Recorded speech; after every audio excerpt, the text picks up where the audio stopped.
Assalamualaikum warahmatullahi wabarakatuh. Maaf ya, sekian lama kita baru upload lagi. Jadi aku kan dihubungin nih sama narasumbernya tuh dari Jakarta. Dia tuh mau berbagi kisah nyatanya. Semoga aja dia nggak bohongin kita ya guys, karena kita kan jauh-jauh nih. Kita harus nyamperin dia ke Jakarta dan dia mintanya malam-malam pas ada suaminya. Nanti siapa nih mas yang mau wawancarin dia? Aku aja. Berarti mas Ari nanti itu videoin. Oke, jangan lupa tonton keseruan kita. Ambil aja sisi positifnya ya guys dari tayangan ini gitu. Jadiin pelajaran gitu ya. Malam-malam ini kita. Iya, soalnya orangnya pengennya malam-malam pas ada suaminya katanya. Oke, jangan lupa tonton keseruan kita ya. Ya udah kayak gitu aja. Ya.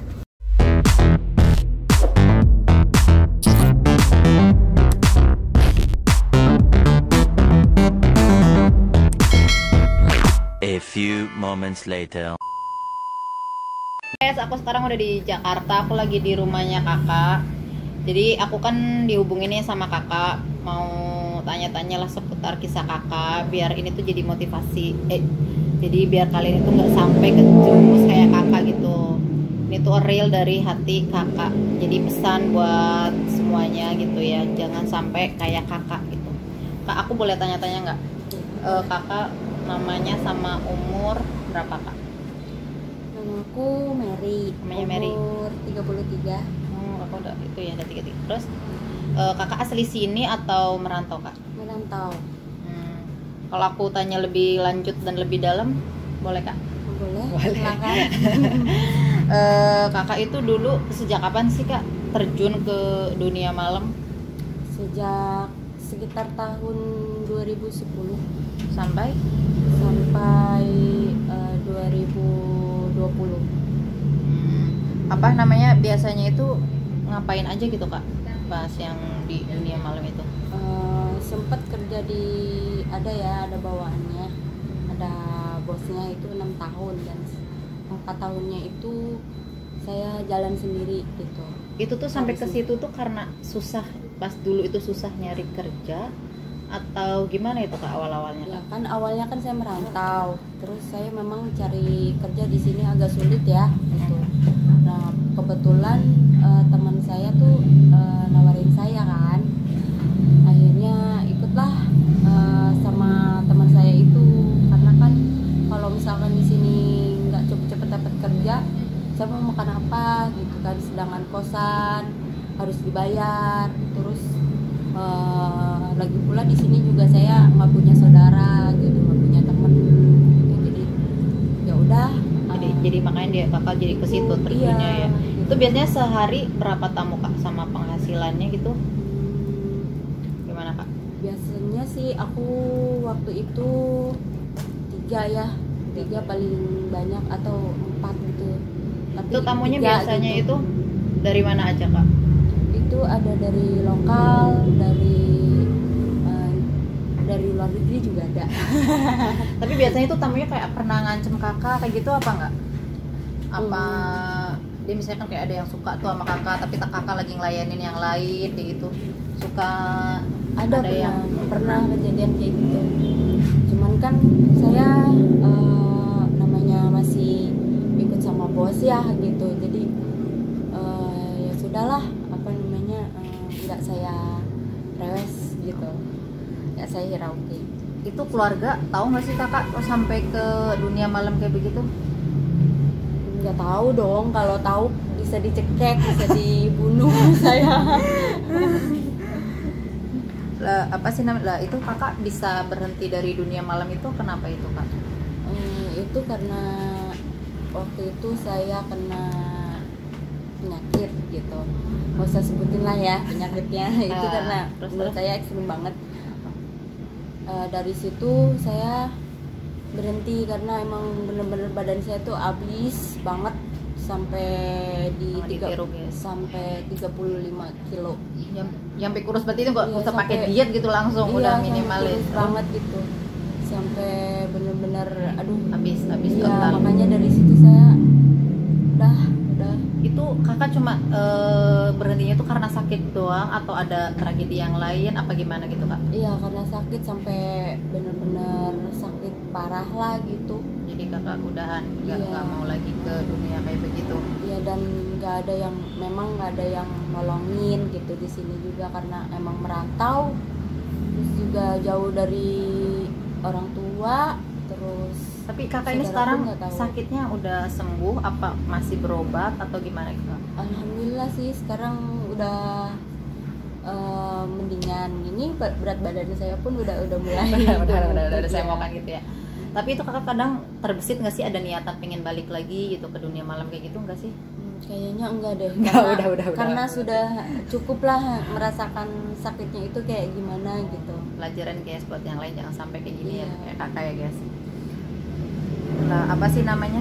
Kakak aku boleh nggak minta pesen-pesen buat yang lain gitu ya, yang jadi yang baru mau sampai yang udah tuh biar jangan sampai kayak kakak gitu. Terus buat orang tua gitu biar lebih itu jaga anaknya, kalau kerja tuh pamit ke orang tua, kerja tuh bener-bener kerja gitu, jangan sampai keterumus ke dunia malam, jangan sampai pengen yang instan gitu. Kakak ada nggak pesan-pesannya buat yang di luar sana? Pesanku sih ya itu kalau yang punya anak khususnya perempuan ya gitu, tolonglah gitu, mestinya dijaga benar-benar, dan kitanya sebagai anak gitu kalau memang tujuannya untuk kerja gitu, kan Harus pasti bener-bener ya, jangan pengen yang instan gitu. ya berarti pasti ya. izin ke orang tua dong gitu, pasti orang tua juga mendoakan untuk anaknya lah untuk kerja lebih baik gitu. Jadi saya sih saranin kalau emang sudah dikasih kepercayaan sama orang tua, tolonglah jangan sampai gitu kayak disalahgunakan gitu, dan ujung-ujungnya kan kayak saya gitu, jadi akhirnya Sini malah sudah sakit gitu. sebatang kara Iya, gitu betul. ya, jadi nggak ini kak. Ini aku kan apa namanya, ini kan udah nge-expose kakak yang hubungin aku, nanti aku tayangin di channel aku. Ini aku jadinya izin dulu ke kakak nggak keberatan apa enggak? Boleh karena kan memang saya ngubungin kakak kan atas kehendak saya sendiri, karena di situ ada Ambil sisi positifnya aja gitu, jangan iya. sampai kita itu terjerumus ke dunia malam kayak gitu guys, itu tuh nggak baik banget ya. ya betul. Jadi apa namanya, ada lagi nggak kak yang mau kakak sampaikan? Ini aku udah izin ya guys ke kakak kalau aku tayangin di channel YouTube-nya aku. Jadi itu kita di sini tuh ambil sisi positifnya aja, jangan sampai terjerumus intinya mah. Jadi kalau udah dikasih kepercayaan sama orang tua itu dijaga bener-bener, karena kalau udah sakit Iya, betul. kita yang rasain ya, jadi ke badan kita gitu kan. Jangan sampai lah, pokoknya jauh-jauhin kayak begitu. Kak maaf sebentar ya, saya ngerokok dulu. Tapi kata aja kak udahan, kok bisa masih ngerokok? Maaf, soalnya kalau untuk ngerokok saya belum bisa kak, jadi Oh, jadi masih bertahap gitu iya ya. gitu. Pokoknya guys jangan sampai ngikutin kayak gitulah. Mumpung kakak lagi ngerokok ya, sekarang aku mau tanya-tanya nih kak, dulu kakak itu penghasilannya itu kira-kira berapa itu kak sehari? Semalam saya bisa ngayain 3 orang itu, Hah? saya bisa bawa pulang uang sekitar 1 jutaan lah. Itu udah bersih? Udah bersih. bersih. Iya. Itu tuh kakak sambil minum atau nyabu atau gimana itu kak? Itu sambil minum, kadang enggak sih. Tapi kalau untuk obat-obatan atau sabu itu sih enggak. Kakak nggak pakai kayak gitu guys, Iya. ya nggak boleh. Dengar dampak keblinger. Apa sih kalau kayak gitu tuh nikmat gak sih kak sama orang lain gitu? Apalagi kan kita kan posisinya kan saling cinta gitu kan, langsung ketemu langsung itu aja gitu. Itu gimana itu kak? Saya Rasanya sih- dan sensasinya? Saya sih melakukan ini karena semata-mata karena uang ya gitu. Wah, ya. Iya, karena untuk Nah, ditiru ya, guys. kehidupan di sini gitu, di Jakarta yang keras ini gitu. Udah, tapi tetap ya guys jangan ditiru. Pokoknya dari sini kita itu belajar, kita ambil, pokoknya benar-benar ambil sisi positifnya aja, jangan sampai kayak kakak lah apa yang kakak udah rasain gitu kan. Pokoknya ada pesan gak kak yang sampai dari hati kakak gitu yang paling terdalam lah pokoknya? Pesan saya sih untuk khususnya ya kalau yang punya anak perempuan, mohon orang tuanya tuh dijaga bener-bener gitu. jangan sampailah gitu terjerumus seperti saya gitu. Kalau memang tujuannya untuk kerja bener, nggak apa-apa gitu, walaupun merantau gitu, kerja bener aja gitu. Makasih ya Kak, di sini aku berterima kasih banget Kakak udah mau jadi narasumber aku, mau berbagi kisah Kakak, mau ngasih pesan-pesan buat yang di luar sana. Tentunya gitu, jangan sampai yang di luar sana itu kayak Kakak ya, jauhi pokoknya lah yang kayak begitulah. Kerja apa aja lah, yang penting halal gitu ya, jangan kayak begitu, itu nggak baik. Apalagi kan orang tua kan taunya kita kerja apa, di sananya kayak gimana gitu ya, kasihan gitu kan. Kasihan Apalagi orang tua kalau kita udah sakit di sini sebatang kara itu kan, aduh, tambah double itulah sakitnya. Oke guys, ya. Jadi aku minta satu pesan satu kali lagi nih Kak, dari hati Kakak. Pokoknya apa yang mau Kakak sampaikan? Pesan saya untuk semuanya, untuk bagi teman-teman saya yang masih bergelut di dunia malam, tolong sudahi semuanya, jangan sampai seperti saya, karena saya benar-benar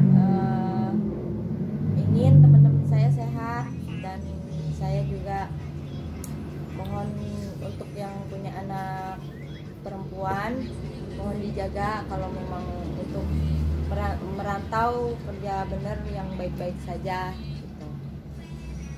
Oke Kak, dari tayangan ini kan, nanti kan ini aku tayangin di channel YouTube aku kan, karena Kakak yang menghubungi aku, jadi dan Kakak pengen ngasih sisi, pokoknya semuanya ya, dari semua kisah-kisah Kakak tuh cuma pengen berbagi, sama diambil aja sisi positifnya. Terus aku minta izin nanti video ini aku tayangin di channel YouTube aku, dan privasi Kakak akan saya jaga. Nanti aku pelur ya teman-teman. Oh iya, satu lagi buat teman-teman yang masih teman-teman saya khususnya yang di Jakarta yang masih terjun di dunia malam ini, tolong sudahi cukuplah, sampai cukup saya saja yang sakit ya, gitu ya. Oke guys, pokoknya kan aku udah izin, dan di sini ambil sisi positifnya aja, dan waktunya juga udah malam, jadi aku mau udahi aja. Jangan lupa ambil sisi positifnya aja. Bye.